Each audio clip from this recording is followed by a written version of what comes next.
Right, so we're going to go ahead and get started. Hello, and thank you all so much for joining. My name is Erica Lambert Shelton, and I am the Senior Financial Aid Advisor slash Outreach Lead here at Palo Alto University.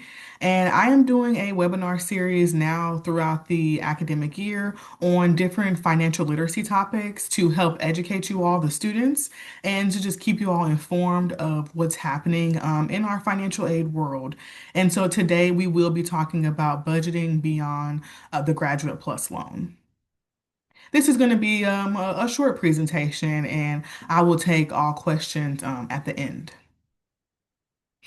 So there are some major changes coming to the Graduate Plus loan.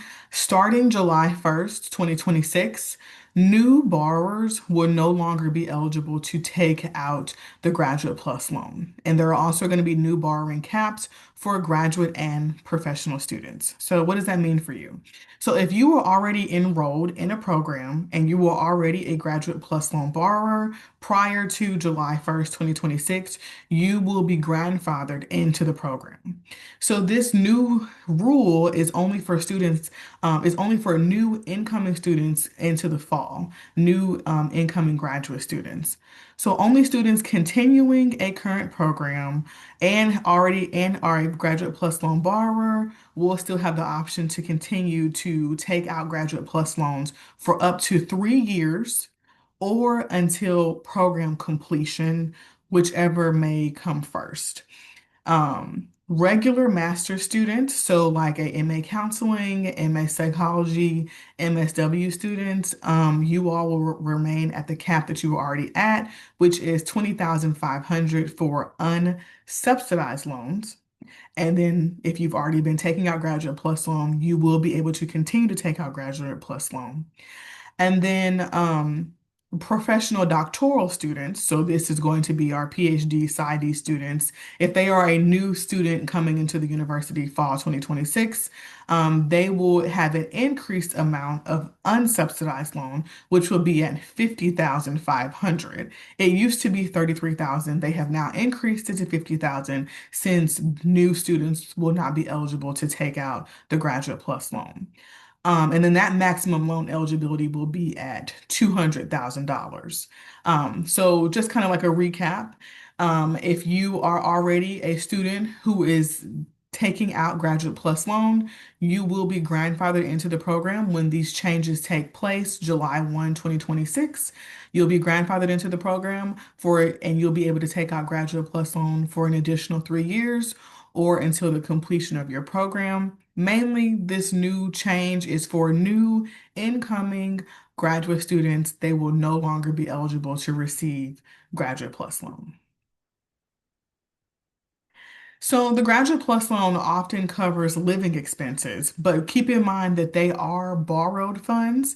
So once the loan is gone, it is now time to align your spending with what your actual income looks like. So today's goal is to help you transition smoothly and feel confident about these new changes and just giving you tips on how to make it work for you. So the cost of living postgraduate plus, you want to make sure that you list all of your fixed and variable expenses.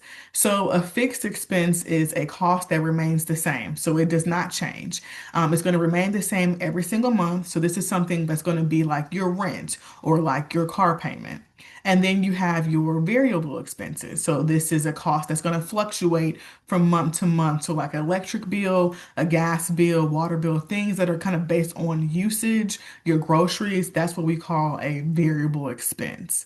You want to distinguish what are your needs are versus your wants.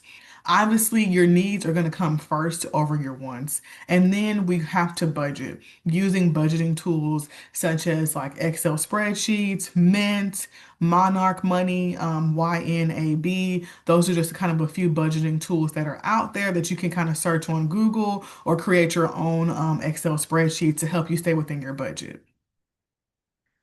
So I would advise that we look into income-based budgeting and follow the 50-30-20 rule. So 50% of your income goes towards needs, 30% of your income goes towards wants, and then 20% of your income goes towards savings or debt repayment, paying back some of that debt. At any time, you'll just adjust your personal situation based on what your income is looking like. And this particular rule, it does help maintain balance between essential lifestyle and creating long-term goals. So how does the 50-30-20 rule work? So this is just a quick example of how this will work on someone who is receiving a monthly income of $3,000. So this may not be your ideal situation, but it kind of gives you an idea of how to calculate your income based off of this rule. So your needs. 50% of your income goes towards your needs. 50% of 3,000 is 1,500. That's going to be going towards rent, groceries, utilities, books, insurance, things like that. Now, as I mentioned, this is just an example rule. We know rent probably is a little bit higher than this, considering that we are in the Bay Area. Then 30% of your income, which would be $900, goes towards your wants. So entertainment, dining, travel, hobbies, things like that. And then saving and investing. So that's going to be 20%. And the purpose of this is to create a small emergency fund, to have funds set aside for rainy day situations, credit cards, future expenses, that really fancy something that you're looking for, that's going to be put into that savings category, and you're going to use 20% of your income to do that. So then how do we do this rule as a student? So we use our financial aid, specifically the refund checks that you all are given primarily for these types of needs, for your housing, your tuition, your books, all the expenses that you have. You as a student, you're using your refund check. And though even though these refunds are dispersed to us quarterly, we still need to plan on a month by month basis because obviously your bills are due every single month. So you want to adjust potential burial income, such as your work study or your part-time jobs. If you know that maybe the income that your refund check is not going to cover everything, you may want to look into a work study position or maybe like a part-time job as like at a retailer, fast food, whatever the case may be. With this money, you do want to build a small emergency fund in the event that there is nothing, that you have nothing, you at least have some money to pull from your savings to help carry you through those rainy days. You're going to transfer this money, transfer funds into a savings account, maybe even looking into like a high yield savings account. That way it's accruing some interest and this amount of money is growing and not just sitting there being stagnant. And track your spending with the budgeting tools. And your budget may need to be revised each quarter because obviously the refund checks may vary each quarter. So the 50-30-20 rule offers both structure and flexibility. You want to start small. You want to balance those needs, the wants, and goals. And this is all going to help you to reduce any type of stress. And as I mentioned, you want to build a small emergency fund. Start off small. So your goal could be, I want to at least save $25. So you're going to set aside $25. And as you see yourself making that goal, then you want to increase that goal. So maybe now you want to save, put $50 aside, maybe 100, things like that. As I mentioned, put this money into some type of account that's going to allow this money to keep on growing for you. And then you want to get to a point where if you have the money coming in, that you can kind of build up at least 6 months worth of expenses in the event that something were to happen. And the way that you do this is you pay yourself like you're paying a bill. So I'm going to pay myself $500. As soon as I get my refund check, I'm putting $500 aside into my savings because that is the personal goal that I set for myself. And that's what you all should be doing as well with the money that's coming in for you. Next, you want to look into campus resources. So, what is the school providing for you all that's also going to help ease this transition of not having this additional loan? So, PAU does have a campus food pantry. You want to contact the Office of Student Success. They can help you tell you with the food pantry, tell you the days that they're open. We have timely care counseling sessions for any type of mental health care needs. Currently, right now, we do have an active PAU emergency fund. Currently, right now, we are awarding students $200 specifically for food insecurities because a lot of our students are on the CalFresh benefit. And with CalFresh benefits being delayed, we have allowed some additional funding for you all to help with purchasing your groceries. And right now, the maximum amount for that is $200. You can still also apply for more outside of food insecurity. It is based off of how much money is in our fund, and it is a case by case basis. So you can always contact the Office of Financial Aid to see if we have any additional funds available for emergency purposes. There are CalFresh benefits. Now, as a student, you are eligible for CalFresh benefits. However, you do have to be federal work study eligible in order to receive those CalFresh benefits, or at least working part-time. If even if you're not doing work study, maybe you have a job on the outside that's only part-time hours. And then we do offer work study positions. Now, even if you were not federal work study eligible, you can still get a work study job through PAU. So federal work study, it pretty much is based off of how you complete your FAFSA. And the way you complete your FAFSA, it may show that you are someone who still has a potential need. And so because of that, we then offer you federal work study. Those federal work study funds will then sit on your financial aid account until you get a job. And now, once you get a job, you are then paid through the federal work study funds that you have been awarded. Now, if you're not federal work study eligible, you can still apply for these positions, but then you were then paid through the department's funds. So, say for instance, if you work for the library and you're not federal work study eligible, then the library's budget will then that's how they will pay your salary. So try to look for a job if you really want a little bit of extra income coming in. Work study jobs are here and available to you. And even to the point where if you really need to get some extra money, then you just may want to look into just an outside part-time job as well. There's also going to be alternative funding options are going to be available to you. Private loans. We do have a private loan lender list that we have that you can select private loans through. Scholarships. So we do award institutional scholarships. Mainly it is to our new incoming students, but there are times where we may have scholarship money left over and that we will award to students. And there's also some endowment funds as well. They may be gift money, and there's also obviously family support. So if your family is supporting you, they can help you through this transition of the federal loan program. So private loans. These are our top three heavy hitters in the private loan industry. You have Sallie Mae, College Avenue, and SoFi Lending. And here at the Financial Aid Office, we actually meet with our lenders to talk about the different type of offerings that they have for students. So they have a wide variety of loans that range from undergraduate, graduates, professional degrees, as well as if you need they have parent loans as well for like if a parent is paying for a student to go to school. Now, all the private loans are going to be credit based. However, due to the changes of the Grad Plus loan going away, I think that these private loan lenders will kind of not make it so strenuous to apply to be able to be eligible for these loans as they once were.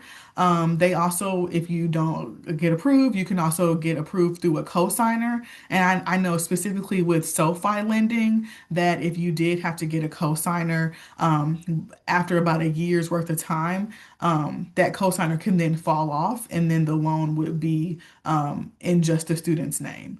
So look into our PAU lender list. You can contact us at the financial aid office if you want that link.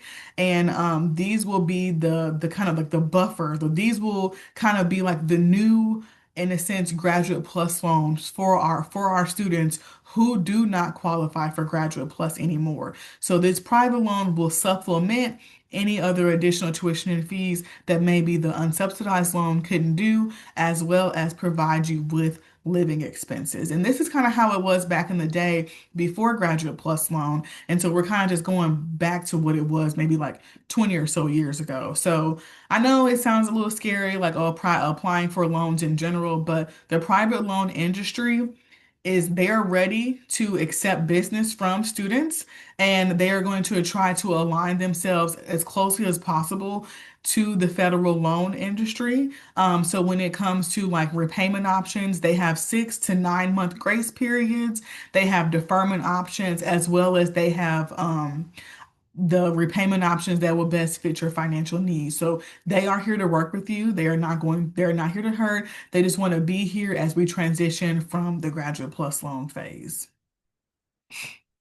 And then also, if you are someone who's already in repayment, you want to make sure that you know your grace period. So this is for the federal loan. So 6 month grace periods. Explore the income-driven repayment plans, as well as using the loan simulator on studentaid.gov to determine what your payment would look like after graduation. Specifically in January, I will be doing another session dedicated to loan repayment and smart borrowing. And we will go over this a little bit more in detail about what your loans and what financial aid looks like after you graduate. And then here are just some more helpful tips. You want to just continue to keep learning. Revisit your financial goals. You set short-term goals, turn that short-term goal into long-term goals, build that emergency fund for those rainy days, and try to do the best that you can to reduce any type of debt. You want to align your spending with your priorities. So, as graduate students, you want to make sure that you are not overspending. You need to live on a budget. There's going to be some things that you're going to have to cut out. If you are someone who somewhat lives a fancy lifestyle, you may have to dim that down just a little bit to stay within your means. Continue to keep on budgeting, using those budgeting tools. Use the resources that are available to you. There's another resource that I didn't mention. It's called One Degree. That is a website. It is a free website that you can go to. You create a username and password, and you can get any type of resources within your area, whether that be food pantries, whether that looks like scholarships or anything like that. They have resources available for you. And continue to try to save small. Start off small. Once you see that you're reaching your goal, continue to make that consistent and to continue to grow your savings plan.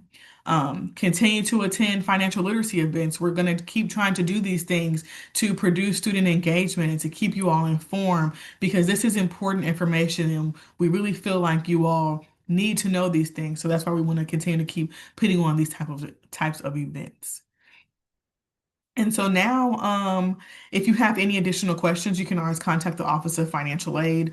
There's our phone number, 650-433-3824, or you can send us an email at financialaid@paloaltou.edu.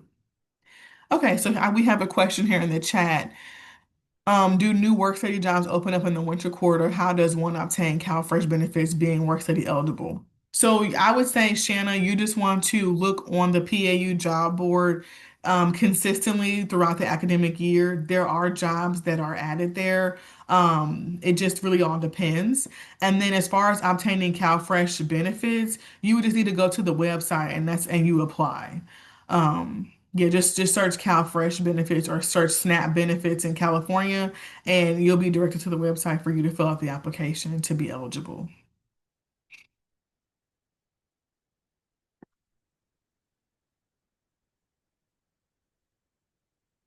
Did anyone else have any other questions?